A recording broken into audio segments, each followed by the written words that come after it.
Oversight and Government Reform will come to order. Without objection, the Chair is authorized to declare a recess at any time. Chairman is responsible under the rules of the House and the rules of the committee to maintain order and preserve decorum in the committee room. We appreciate your participation here today, but I remind everybody that this is a congressional hearing, and there is a certain decorum that we would appreciate everybody's participation in. I believe there's some people in an overflow room and whatnot, but we're glad to do this and have everybody here today.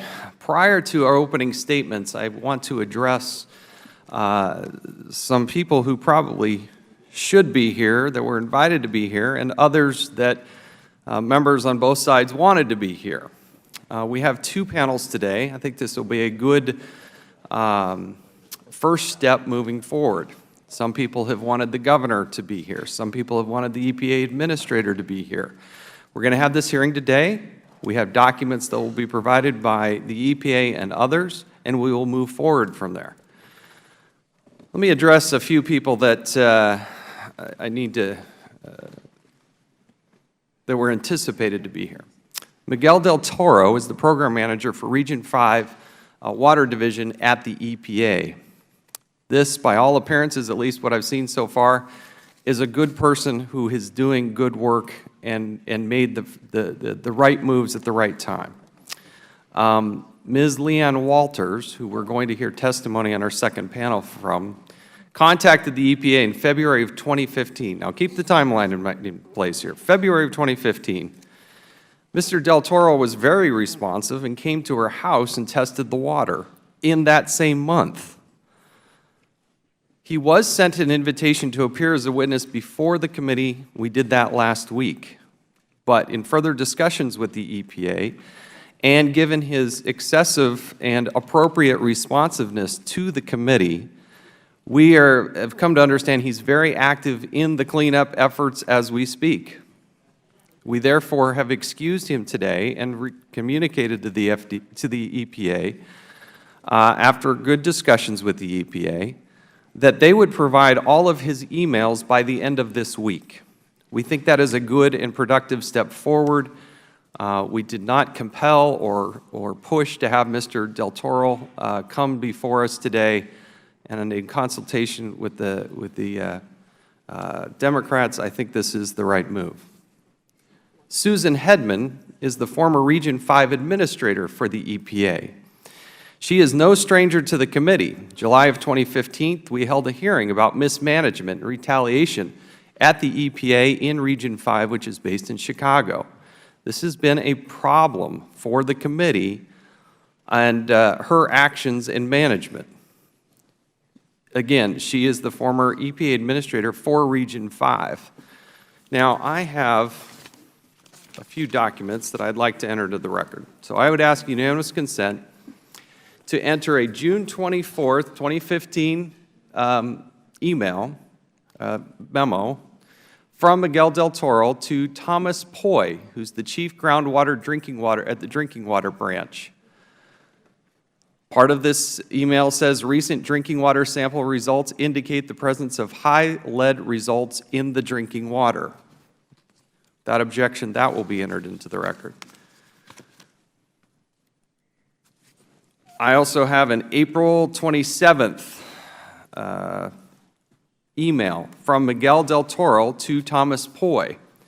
Flint has not been operating in a corrosive control treatment, which is very concerning given the likelihood of lead service lines in the city.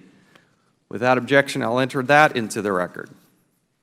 We have another email here that is dated July 1st from Susan Hedman to Dane Walling, who was the mayor of Flint. The preliminary draft report should not have been released outside of the agency. Without objection, we'll enter that into the record.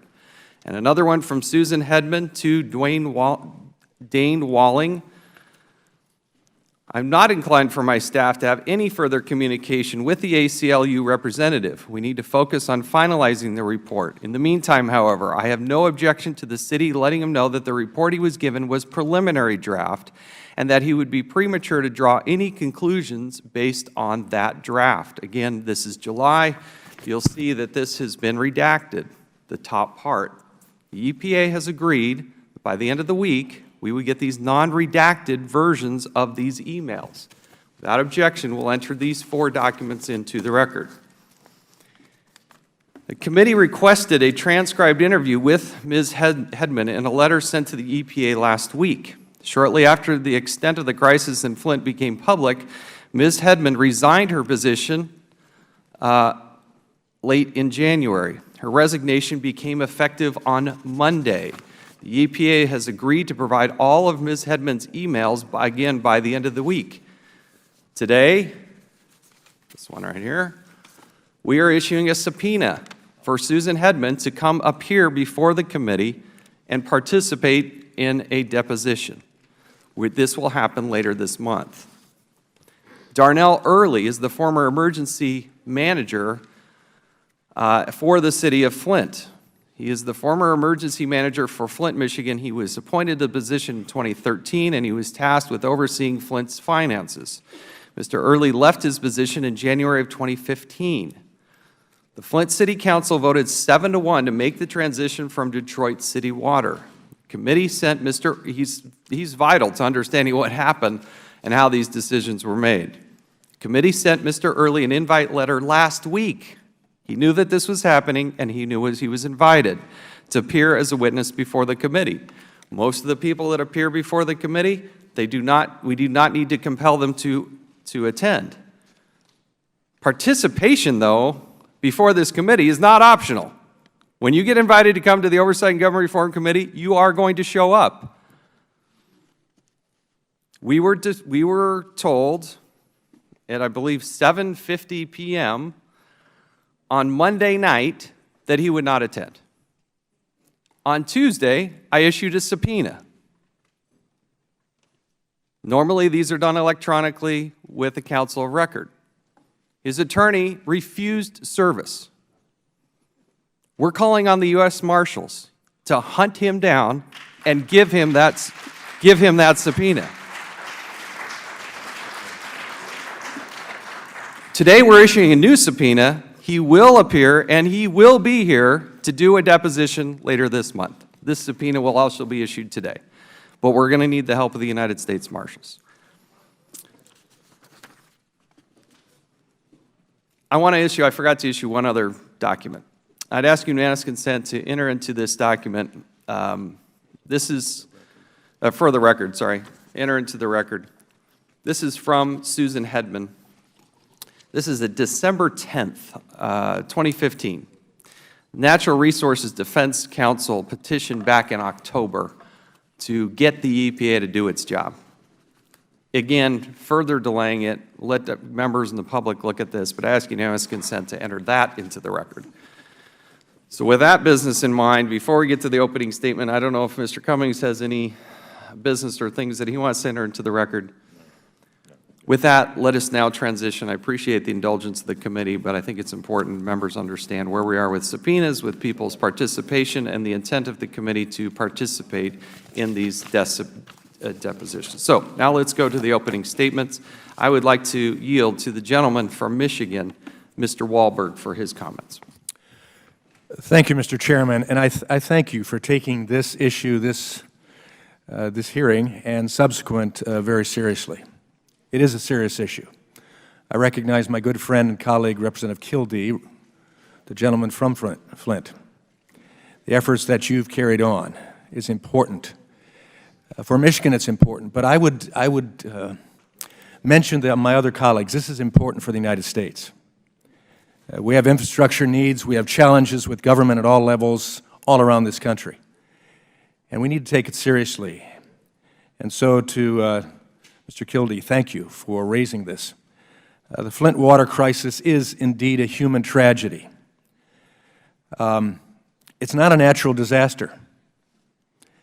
It's a human disaster brought on by failures of humans, but I think as well brought on by failures of government at all levels.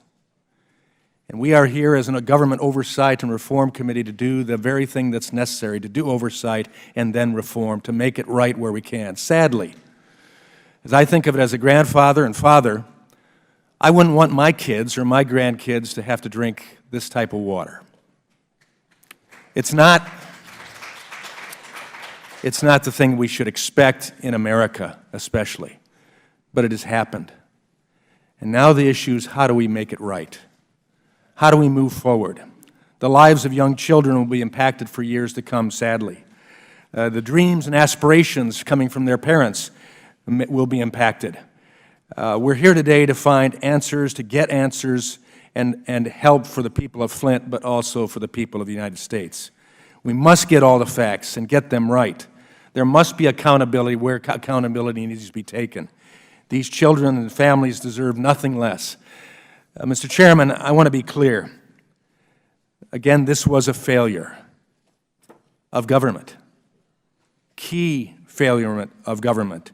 And just as this crisis was a failure at every level, the effort to make things right must be a cooperative effort at every level as well. The safety and well-being of our citizens is not a Republican or a Democrat or an independent issue. It's a human issue. It's an American issue that affects Americans' lives. Politicizing this tragedy won't solve the problem, and it won't help the children of Flint. I make my commitment, Mr. Chairman, I make it to you, Mr. Kildee, as well, that this will be an effort that's bipartisan, and I think you've seen our delegation step up, even this morning with the introduction of legislation to assist in this deal. I hope today's hearing will begin to shine the light on how this tragedy happened, who was involved, how we can make it right, and how we can never let it happen again, so we can move forward together to fix and ensure that this American ideal that allows people to be free, safe, secure, and upwardly mobile happens to a great degree by principles developed in this hearing. Mr. Chairman, I thank you and I yield back. Thank you. I would remind the audience, displays of approval or disapproval, clapping, not necessarily appropriate for this committee hearing. So if you please refrain from applause and whatnot, we would all appreciate it. This is the United States of America. This isn't supposed to happen here. We're not some third world country where you get 100,000 people who get poisoned for long periods of time. I can't even begin to express, I don't know, how would my wife and I deal with our kids being poisoned for so long? I physically cannot even understand or comprehend what the parents and the loved ones and the individuals who've been drinking that water have been going through. And I'm disappointed in the response at the local level, at the state level, and at the federal level. This is a failing at every level. It's absolutely fundamentally and totally wrong. The public has a right to be outraged. Outrage doesn't even begin to cover it. So I don't know how we fix this, but it has to be fixed. We're going to hear from one of our witnesses today. I chatted with her for a moment before, Ms. Walters, and I appreciate your coming before the committee and doing what you did early on in the process. I really do. And I look forward to hearing from our witnesses. We can't let this happen. It should have never happened in the first place. I'm going to yield back, and let's now turn the time to our ranking member, Mr. Cummings, for his opening comments. Thank you very much, Mr. Chairman. Mr. Chairman, Mr. Kildee, and I really appreciate you and Ms. Lawrence for all of your efforts, for requesting this hearing and making it happen. And, Mr. Chairman, I want to yield 3 minutes to my distinguished colleague, Ms. Lawrence from Michigan, for her opening. Thank you, Mr. Chair, and to the ranking member Cummings. I want to personally thank you for holding this hearing. In my letter to the chairman on January the 12th of this year, I asked that this hearing examine the action of key decision makers involved in the development of this drinking water contamination crisis.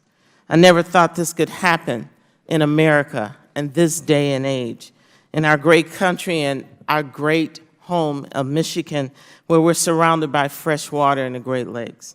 Every American has the right to 3 basic needs from their government: clean air to breathe, safe food to eat, and air that they can breathe that will not harm their bodies. We in government have failed them in providing these basic needs. who's also failed their trust. I'm pleased as Ms. Waters is here because she puts a face on this tragedy. She, like so many mothers and residents of Flint, deserve to be heard. They're putting their trust in the government to fully investigate the wrongs that this city and these citizens of America have suffered, and today we have a chance to start rebuilding that trust. I submit to you, Mr. Chairman, that while we're doing the right thing and holding this hearing, and I appreciate your swift reaction to my request for this hearing, it's difficult to correct the mistakes of the past unless we call the decision makers in this man-made disaster and ask them what happened, why did it happen, and when did you know, and what did you do when you found out about it. I want to publicly renew my request for another hearing, and I'm so encouraged to hear that there will be. I strongly believe that Governor Rick Snyder, Dan Wyatt, Mr. Early, and other Michigan state officials directly related to this devastating event before this body, they should come and they should answer the questions. The people of Flint, to Congressman Kildee, I stand with you in this fight. I know that I walked through Flint, met with so many people, and the heart and the courage that you're having during this crisis. I want you to know that I'm standing with you, I will fight for you, and Mr. Kildee, I will be right there with you. My objective is to never again in America. We can fix this, but we have to have those who made the decisions come forward and give answers. And I yield back my time. Mr. Chairman, we are the last line of defense. I do thank you for calling this hearing because there's some chairman that wouldn't have called it. That's true. And I mean that. They wouldn't have called it. But you did. And finally, I want to say a special thank you to the many residents of Flint, Michigan, who traveled all the way here to Washington, D.C. to attend today's hearing. And to you, we thank you. And Reverend Sharpton, I thank you for being here. I welcome you all, and I thank you so much. I believe that we have a moral obligation to conduct a comprehensive investigation of this crisis. And let's be abundantly clear, it is a crisis. We need to determine how children in the United States of America in the year of 2016 have been exposed to drinking water poisoned with lead. And not by accident, by the actions of their own government. I ask every member of this committee to take a moment and imagine what your reaction would be if this happened in your district instead of Flint. Ask yourselves, would I tolerate it? Of course you wouldn't. You would demand answers. You would demand that we examine the actions of everyone. And when I say everyone, I mean everyone. You would hear testimony from everyone involved, and you would obtain documents from everyone involved.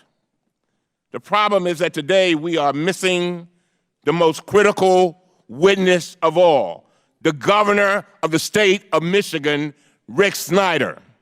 He is not here. Governor Snyder was the driving force behind Michigan's emergency manager law, which he signed in 2011 and invoked to take over the city of Flint from his local elected leaders. The governor handpicked appointees to run the city, and they decided to use water from the Flint River. They also led the Michigan Department of Environmental Quality, which failed to protect the people of Flint, according to the governor's own task force charged with investigating this crisis. Obviously, Governor Snyder should have to answer for his decisions. We asked the chairman to invite him today, but he would not. We asked the chairman to give us a date in the future for a hearing with Governor Snyder, but he would not. We asked the chairman to send the same kind of document request to Governor Snyder that he sent to the EPA, but he would not do that either. We want answers from everybody, from the EPA straight on down to the local officials. That's the way we get to the bottom of this crisis. The problem with this approach is that it undermines the credibility of Congress, our committee, and this investigation. That is totally unacceptable to the people of Flint. It should be totally unacceptable to the people of this Congress, and totally unacceptable to the people of the United States of America. As I said before, we are the last line of defense. And certainly we want to hear from the EPA. I want to hear from the EPA. Based on what I've seen, the EPA officials should have moved much more aggressively after they detected their heightened levels of lead. But states are the primary enforcement agencies for the Safe Drinking Water Act, not the EPA. The chairman argues that we should let the state continue its own investigation, but I disagree. The state has failed the people of Flint. Now it's up to us, all of us. And let me be clear. If we act selectively for political reasons, then we become a part of the problem. The information has been brought to us, and we now have a duty to investigate all aspects of the crisis. We simply do not have the right to remain silent. We do not have the right not to act. Government broke it. Government must fix it. And so today, every Democrat on the committee has joined together to sign this letter to the chairman. It invokes our right under the House rules to demand a hearing with witnesses of our choosing. In this letter, we officially request testimony from Governor Snyder and the 3 key emergency managers that he appointed to govern Flint: Edward Kirsch, Jerry Ambrose, and Darnell Early. I ask that our letter be inserted into the official hearing record, Mr. Chairman. Without objection, so ordered. I ask that that it be inserted into the official hearing record, and our ultimate goal must be to serve the interests of the children and the families of Flint. And so we do not know the full extent of the damage that was caused, but we know it is grave. Today, the committee received a letter from the American Academy of Pediatrics. The letter warned that thousands of children under the age of 6 have now been potentially exposed to lead through the Flint drinking water. The letter says this: as you know, the city of Flint has long been an impoverished community beset by a host of economic and infrastructure hardships. This adversity, coupled with widespread lead exposure, means that Flint's children will require significant help in coping with the impact of lead on their physical and behavioral health and development, their schooling, and much more. End of quote. As I close, Mr. Chairman, it is our job here on this committee and in this Congress to make sure this help is provided to these kids. But, Mr. Chairman, not only to the kids, but to the adults and every citizen of Flint, and to ensure that they are not forgotten after these hearings end. And that is why I say this is not a political issue. This is a moral issue. We have to investigate what happened at all levels, including the state, and then we have to turn to accountability and reform. Last but not least, Mr. Chairman, there's a fellow who had a song that I used to love. He never had any hits in my district, but he sang the song, he said, and his name was Cat Stevens. And Cat Stevens said, "Oh, very young, what will you bring us this time? You're only dancing on this earth for a short time. Oh, very young, what will you leave us this time?" And I've often said that our children are the living messages we send to a future we will never see. The question is what will they leave us? And how will we send them into that future? Will we send them strong? Will we send them hopeful? Will we rob them of their destiny? Will we rob them of their dreams? No, we will not do that. And I am proud of this committee for holding this hearing. We will get to the bottom of this. And as Mr. Walberg said, we will do it in a bipartisan way. Thank you, Mr. Chairman, and I yield back. Thank the gentleman. You should have applauded that, but I'll appreciate you listening. So they, all right. Thank you. All right, so we're good now. All right.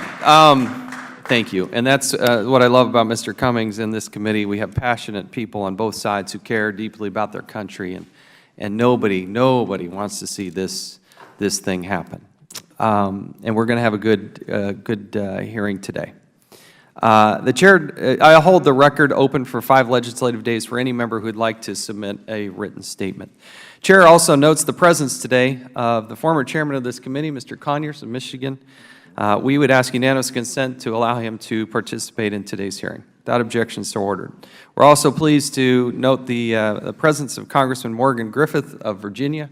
Appreciate him joining us today. I'd ask unanimous consent that he too be allowed to join this panel. Without objection, so ordered. We will have 2 panels today. It has been the practice of the House and common courtesy to our colleagues in a situation like this to allow a member who represents this district, Mr. Dan Kildee, who represents the 5th District of Michigan, which includes the city of Flint. We have asked him to participate today to give his perspective, and we'll now recognize him for 5 minutes. Mr. Kildee. First of all, thank you, Mr. Chairman, for holding this hearing and for allowing me to make some comments on what's happening in my hometown. And to the ranking member, Mr. Cummings, thank you for your support and your guidance and your allegiance to the people of the city of Flint. And to my colleague, Congresswoman Lawrence, with whom I've worked on this from the very beginning, I just want to say thanks for having my back and the back of the people of the city of Flint. I'll try to be brief. I know we have really the heroes of this story, some of them on the panel that I'm anxious to listen to. But Flint's my hometown. I grew up in Flint. I raised my children in Flint. When we leave here at the end of every week, I fly home to Flint.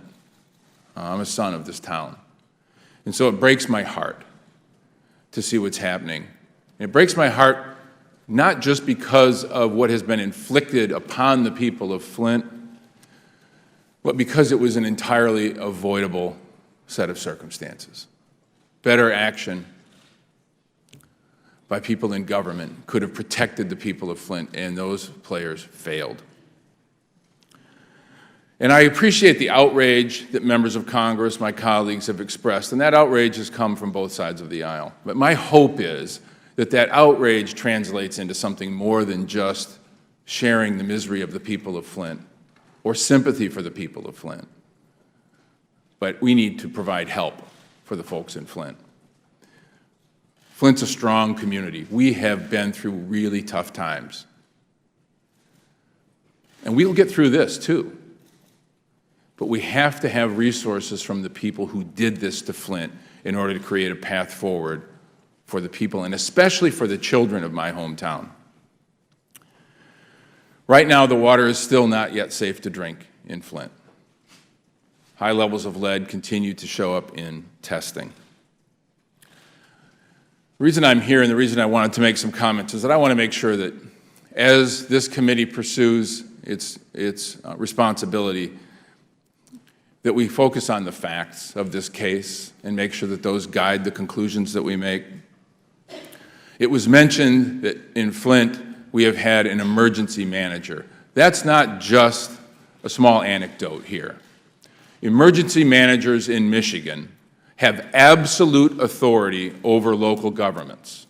So when we talk about failure of government at every level, let's just be clear about one point, one very important point. Every decision that was made for the city of Flint that relates to this crisis was made by a state-appointed emergency manager. So when referring to local decisions, there are some who are trying to obfuscate responsibility for this crisis by saying these were local decisions. They were local decisions made by a state emergency manager. The mayor of the city has no authority. The city council in Flint, zero authority to make any decisions. That's an important point. Making matters worse, the reason an emergency manager was required in Flint in the first place is largely because of obviously big factors over time, the loss of our manufacturing base, but at the same time, the state of Michigan cut an essential element of city resources. It cut the money that goes to support cities from its budget. The city has a $50 million general fund, and over the last decade, $50 million of direct revenue sharing from the state to the city was eliminated, throwing the city into a financial crisis, precipitating the appointment by the state of an emergency manager to take over the city. The state that helped bankrupt the city is now sent in to try to take it over to get it right. It was the state emergency manager that made the decision to switch the city of Flint to the Flint River water source, and it was the emergency manager who had 100% control of all departments of city government, including the department responsible for making sure that the water was properly treated. And that emergency manager failed. Let me just show you one exhibit, just so that you have an understanding. These are facts. This is the order by the emergency manager to switch to the Flint River. And again, there's a public relations campaign that's underway right now to try to say these were local decisions, or no, it was actually the EPA, to deflect responsibility from the state of Michigan. This was a decision by an emergency manager in Flint to go to the Flint River water source. It's a critical decision that was made that precipitated this entire crisis. So after that switch was made, citizens began to speak up. And in fact, one of them, Leanne Walters, is here and will be on the next panel. She's one of the heroes of this story. And let me be clear, the heroes in the story of Flint are those who brought it to light. And they're not public officials. They're citizens, they're activists, they're people who would not be quiet. And Leanne Walters is one of them, and you will hear from her. She went to the DEQ, ultimately had to go to the EPA, as the chairman had indicated, to raise this question. And what was the response of the Michigan Department of Environmental Quality when these issues were raised? To try to discredit all the voices that were calling this problem to their attention.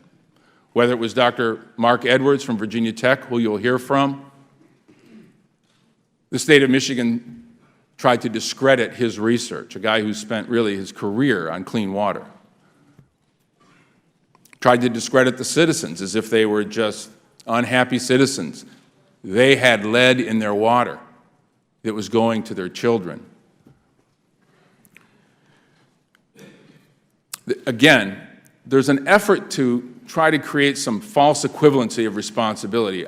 I'm critical of the EPA in this case. Don't get me wrong. In fact, I have legislation that I'm introducing that hopefully will be bipartisan, taken up soon, that would require much greater transparency by the EPA. I wish that as soon as the EPA discovered that there were problems with the water in Flint, that they would shout it from the mountaintop that there's a problem in Flint. Instead, they kept insisting that the Michigan Department of Environmental Quality do its job, which it failed to do. One of the questions that has come up is, why didn't the EPA insist that the Michigan Department of Environmental Quality require the corrosion control to be used in Flint? Well, there's a document that I have in my hand, which I'm submitting to you. It's a memo from the Michigan Department of Environmental Quality to the department, the EPA, saying that, and this is dated February 27 of 2015, almost a year ago, indicating that Flint has an optimized corrosion control program. They did not. So to hold the EPA accountable, I want to hold them accountable for transparency, but let's make sure we get the facts right. It was the Michigan Department of Environmental Quality telling the EPA that they had this thing under control. that they were using corrosion control in Flint when they were not. I would have preferred the EPA had let me know, had let the community know that they had this data and let us force the DEQ to do its job. They didn't, and that's their failure. But it is not their failure to not insist that a corrosion control process be implemented. They continued to ask, and they were told it was under control when it was not.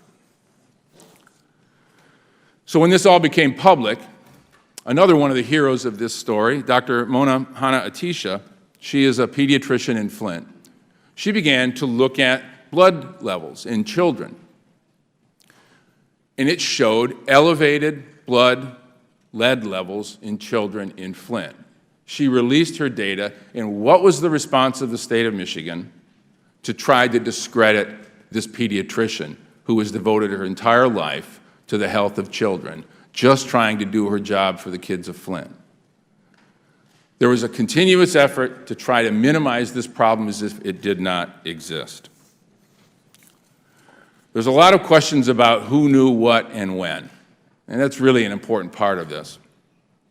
We have an email from the Chief of Staff in the Governor's office back in July of 2015 raising this question and saying that he thought that basically the people in Flint were getting blown off by the state. So they knew about this back then and failed to act. So let me just conclude by saying a couple of things. I'm really concerned to get to the facts on this, not just because I want to know who should be fired, who should be subpoenaed, who should be blamed, who should be prosecuted. Justice comes in those forms, for sure. But justice for the people of Flint comes by making it right for the people of Flint. And the only way we can make it right is to make sure we know who did this. And for anybody who has been paying attention to this case back home in Michigan, there's really no doubt about who's responsible. The state of Michigan was responsible, as the ranking member said, has primacy for the enforcement of the lead and copper rule. The state of Michigan was running the city of Flint itself at the time that these decisions were made. And the state of Michigan denied to the citizens of the state and to the citizens of Flint that this was a problem. At one point, a state official, after the lead data had already been made known to them, told people in Flint that they should just relax. 9,000 children of Flint with water with elevated lead levels going into their bodies. Relax? Yes, this is a failure of government. But this false equivalency that somehow local officials who had no power and the EPA, who I agree should have done more, should be held accountable for this, misses the point. This was a state failure. And you'll hear from folks today, and the current head of the Michigan Department of Environmental Quality, whom I know, is a good man. He was not in the position at the time these decisions were made and can't really testify to what happened then in real time. We were there. Leanne Walters was there. Mark Edwards was there. Dr. Mona was there. The people of Flint knew what was happening. So the state, to my point of view, my perspective, has a moral responsibility not to just apologize. The governor has already apologized. In his State of the State, he said he acknowledged responsibility. But the way I was raised is that when you do something wrong to someone, something that has a consequence, you do apologize, for sure. But also, if you have it in your power to make it right for that person, to make it right for those people, you have to stand up and do that. So far, we haven't seen that. We need the pipes fixed in Flint. In fact, the governor should write a check tomorrow for the $60 million that the mayor of the Flint has asked for to replace the lead service lines. He's sitting on $1 billion surplus. He should ask for that money tomorrow. And then should commit to not just fix the infrastructure, but to make it right for these kids. Give them the kind of help that any child with a developmental hurdle to overcome should get. Early childhood education, good nutrition, lots of support, behavioral support, not just now, not just next year, but for the entire trajectory of their developmental cycle. This is a tragedy. It can not be fixed, but those who did this to Flint can stand up and make it right, and I would ask this committee to do everything within your power to find the facts, and if you do, and if you let those facts lead you to the conclusion that they should, we will find that the state of Michigan bears the responsibility to the greatest extent, and they should be held to account, but they also should be held to make it right. With that, Mr. Chairman, I appreciate the opportunity to speak, and I yield back. Thank you. Thank you for your participation and your passion. All those documents that you referred to will be entered into the record.